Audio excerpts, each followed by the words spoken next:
Bismillah ar-Rahman ar-Rahim. Assalamu alaikum. I would like to thank the organizing committee for this opportunity. I will be talking about the management of ST elevation MI, and we'll touch base on our personal experience with management of ST elevation during Hajj period at King Abdullah Medical City.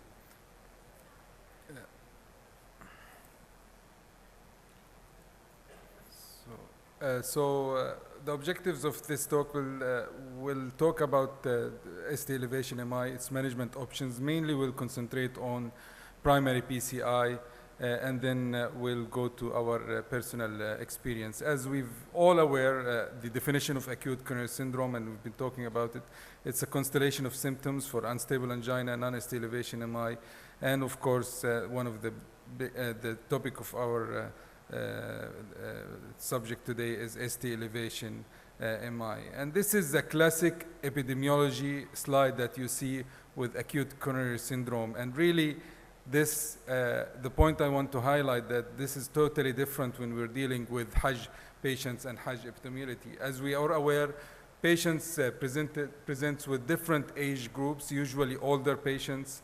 There is lots of stress during Hajj period, lots of patients doing exertional symptoms that is above and beyond their use, and also there is the heat, the dehydration. All of these are stressful situations that affects the patients that we deal with. These patients come from all over and all around the world. They come with their comorbidities and their other diseases that affect also their epidemiology and their acute coronary syndrome presentation. And again, we are dealing with, as we all aware, with a population size that is huge, sometimes up to 5 million in a very short period of time. And also this affects our epidemiology and our management of these type of patients. The etiology of acute coronary syndrome, yes, we deal with mostly inflammation and atherosclerotic plaque ruptures. However, as we'll demonstrate in one of the cases, also we have significant number from thrombosis when the patients present due to dehydration and the exercise. There is significant number of thrombosis rather than a plaque rupture.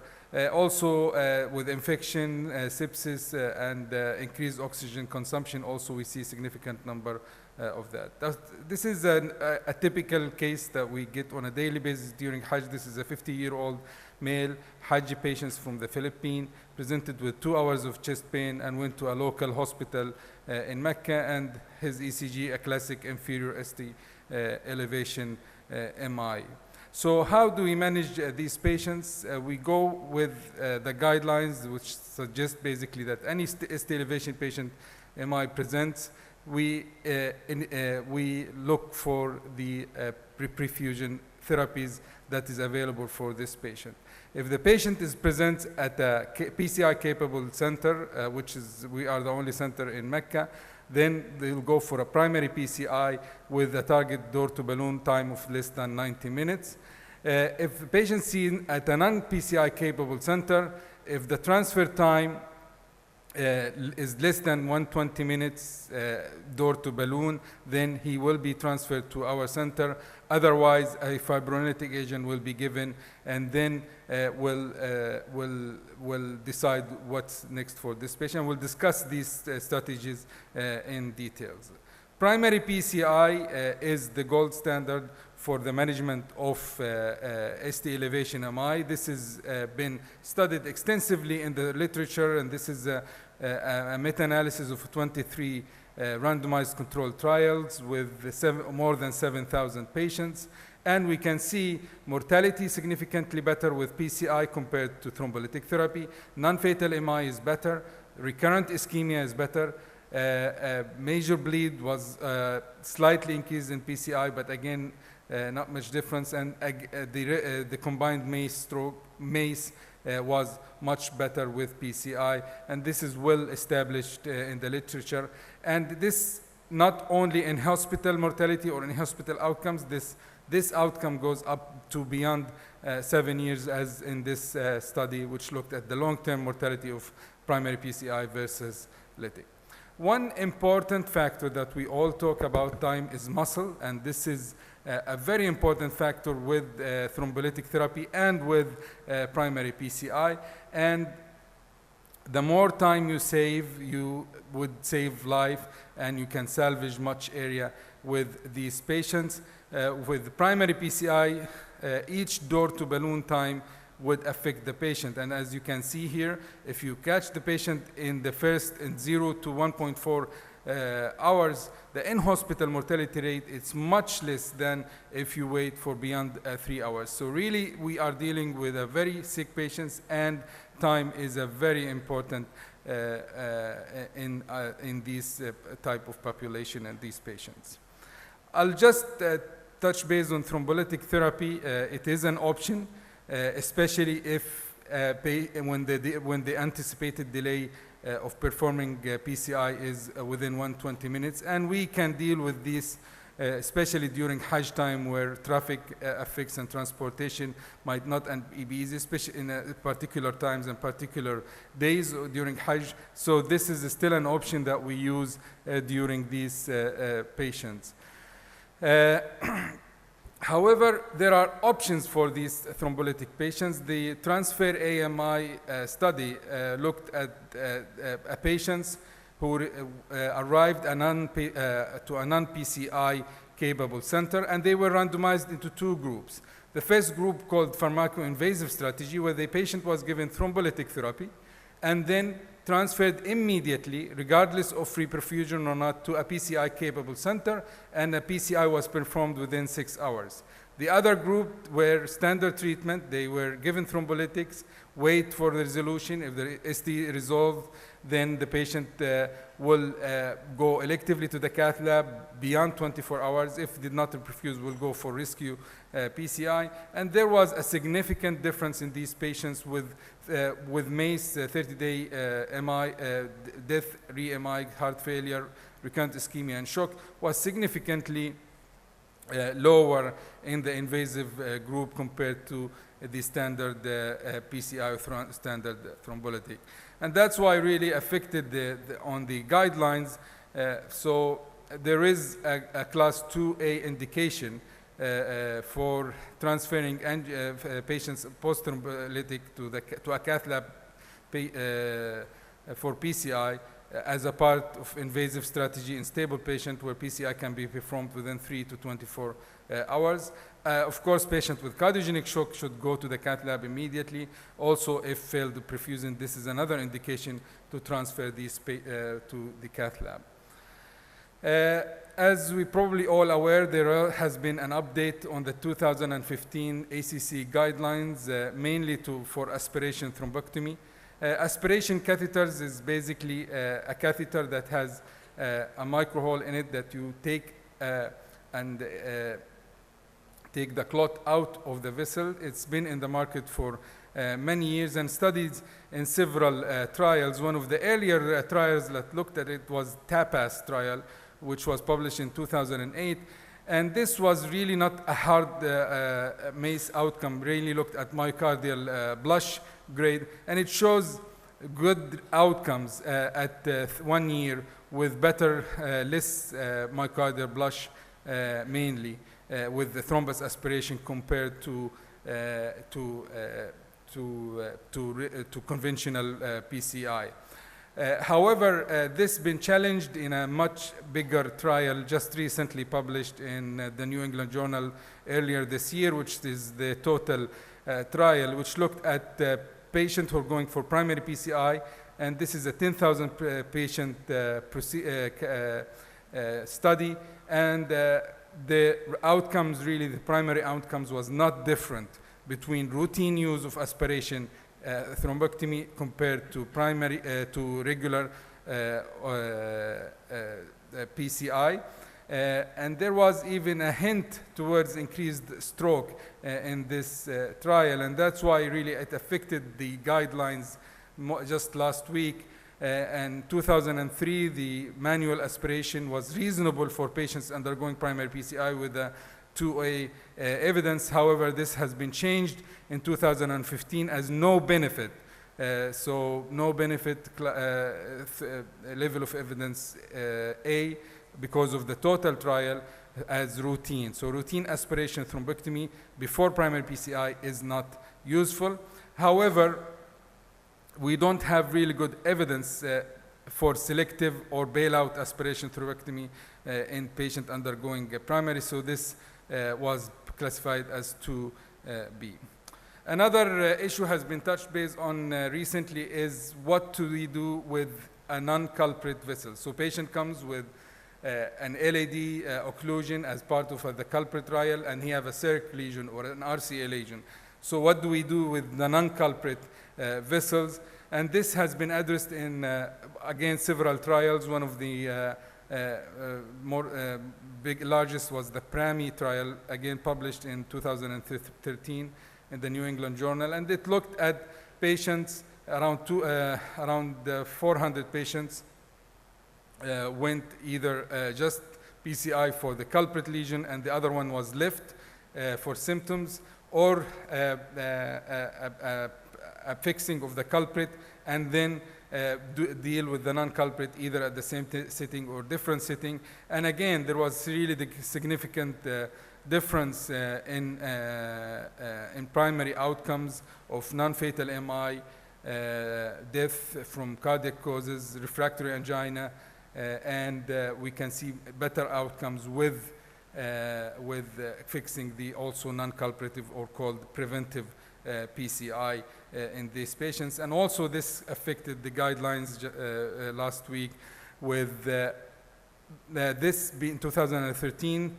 PCI should not be performed in non-infarct artery at the same primary PCI for patients with ST elevation who are hemodynamically stable, and it was class 3 and harm. However, it's been upgraded to 2B with PCI of a non-infarct artery may be considered in patient with ST elevation MI and multivessel disease who are hemodynamically stable, either at the time of primary PCI or as a planned staged procedure. So this has been just one of the most up-to-date changes in the guidelines based on these two major clinical trials that has been recently published. So what do we do in King Abdullah Medical City? This is really a combination program between Ministry of Health, the King Abdullah Medical City, also the SASIS group has been involved in the past few years with such a program. And basically we're looking at Mecca area. So we have King Abdullah Medical City here in the middle. We have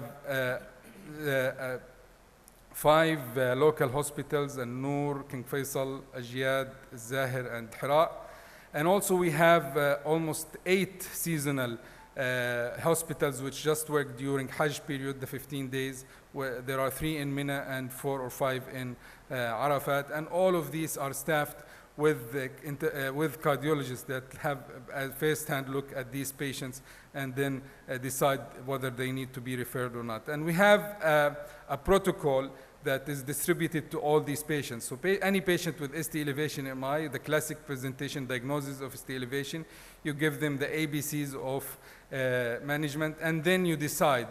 If you look at the time and the area around you and your available resources, if you can transfer this patient within less than 60 minutes to King Abdullah Medical City, then you go to a primary PCI pathway. If you think that the duration of transfer will be more than 6 minutes, then you can look at other options as thrombolytic. And the reason we picked 60 minutes is to give time for the diagnosis, so that is half an hour probably, and also the patient from arriving to our hospital to the cath lab, another half an hour. So to be within the boundaries of 20 minutes that recommended by the guidelines. So if the patient decided to go with primary PCI, we have a hotline which is 24/7 available, the interventional call, and we bypass all paperwork that is needed for transfer. Immediately just put the patient in an ambulance and transfer immediately to the cath lab. This is the cath lab team from a couple of years ago. Really, we get help from all over the kingdom, from nurses, technicians, physicians, that really support us during this very exciting and interesting period. During the 15 days of Hajj, we do more than 300, almost 400 admissions. With this year, we've done more than 600 procedures in just 15 days, 650 echocardiography, and around 50 open heart surgeries, which is increasing every year. This is compared to last years. And this is the daily numbers of procedures that you look, and you can see where your peaks are, and it's all predicted. This is over the past 5 years. There is a trend in increase that we can see every year. But again, we have a peak at around 7 or 8 Dhul Hijjah, where people start arriving from Al-Madinah to Mecca. And we have the biggest peak is after Arafat, when all patients are really exhausted.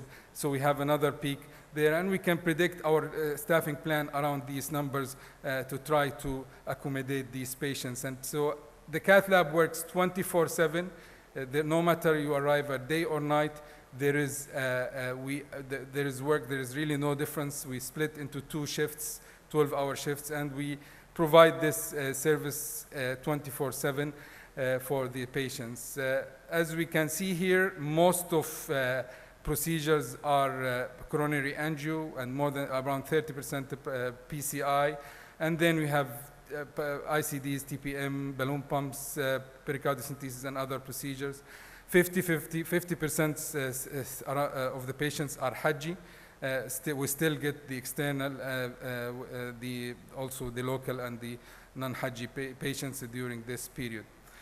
And if you look at the patients, 92% of the patients have acute coronary syndrome diagnosis, with around 35% of those ST elevation MI. And this is the data from last year. I didn't have a chance to analyze this year data.